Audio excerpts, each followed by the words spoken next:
चिराग जी, Australia से। राधे राधे। राधे राधे गुरुदेव।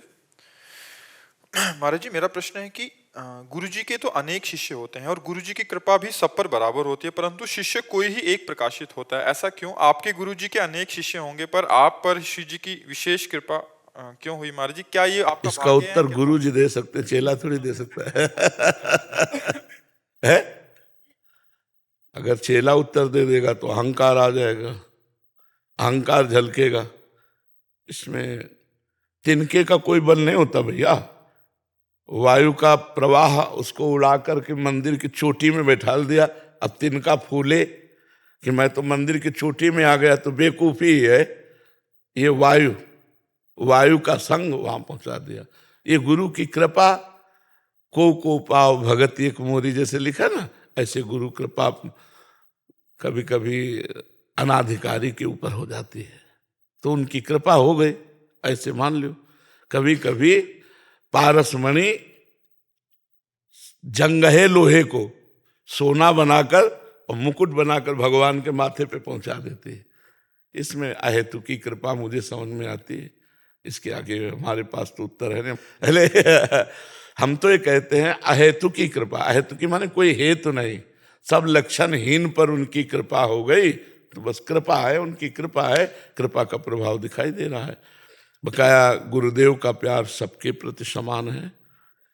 गुरुदेव कब किससे क्या काम लेना चाहते हैं उनका कार्य है।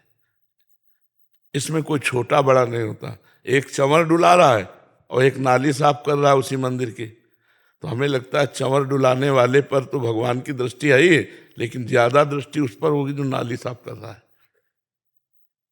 गुरुदेव की सब पर कृपा है। अब किससे क्या सेवा लेना चाहते, ये उनका कार्य। इसमें हम ये नहीं कह सकते कि ऐसा है इसलिए गुरुदेव की कृपा हुई। अहेतु की कृपा लो, हेतु रहित जग जुग उपकारी, तुम तुम्हार सेवक असुरारी। प्रभु और प्रभु के जन अहेतु की कृपा किया करते हैं। महाराज जी, कृपा तो है ही, ये तो समझ आ ही रहा है महाराज जी, बट आपने ही एक बार जैसे कहा था कि वो उनसे वैसी साधना भी अगर देखी जाए कि उनकी कसौटी, ऐसी कसौटी, महाराज जी आपका जीवन देखें तो 10 साल गुरुदेव की सेवा और सोनी लगाना पूरे रास्ते में, और कितनी हाँ, वो अपने योग्य बना लेते हैं, घिस पिट के वो अपने योग्य बना लेते हैं। जैसे कुम्हार है ना, पहले मिट्टी को कूटता है, इतना कूटता है कि इतना भी कंकड़ न रह जाए, फिर पानी डालकर रौंदता है, और रौंद के फिर देखता है कि अगर इतना भी सरसों जैसा भी कोई दाना रह गया तो पूरी मटकी बेकार कर देगा, वहीं से चुएगा।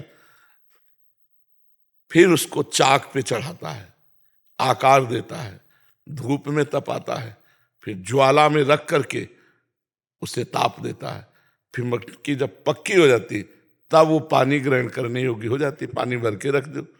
ऐसे गुरु को समर्पित हो जाए, वो जैसे चाहें वैसा व्यवहार करे, बिल्कुल अपने को बिका हुआ दास मान ले तो सब बातें बन जाती है। समझ में नहीं आता है। अहंकार को रद्दी कागज बना देना केवल गुरुदेव के बस की बात है, दूसरे के बस की बात नहीं है। केवल गुरुदेव, क्योंकि अब उनके सिवा हमारा कोई है नहीं, और हमारे अंदर जितनी गंदगी है अब साफ तो वही करेंगे ना। अब वो कैसे साफ करते हैं, बस ये प्रश्न नहीं आना चाहिए। जो हुक्म हो, जैसा आदेश हो, बस चुपचाप ऐसा करते रहो। वही सब वैसे वही कसते हैं, वही कस करके समाज की सेवा लायक बनाते हैं। उन्हीं का सारा खेल है। वही एक कृपा करके वाणी में बैठ जाते हैं, वही बुलवाते हैं, वही सब करते हैं। तो हमें तो लगता है कि वो अहेतुकी कृपालु हैं, वो सब कर लेते हैं, अपने लायक बना लेते हैं। जी जी।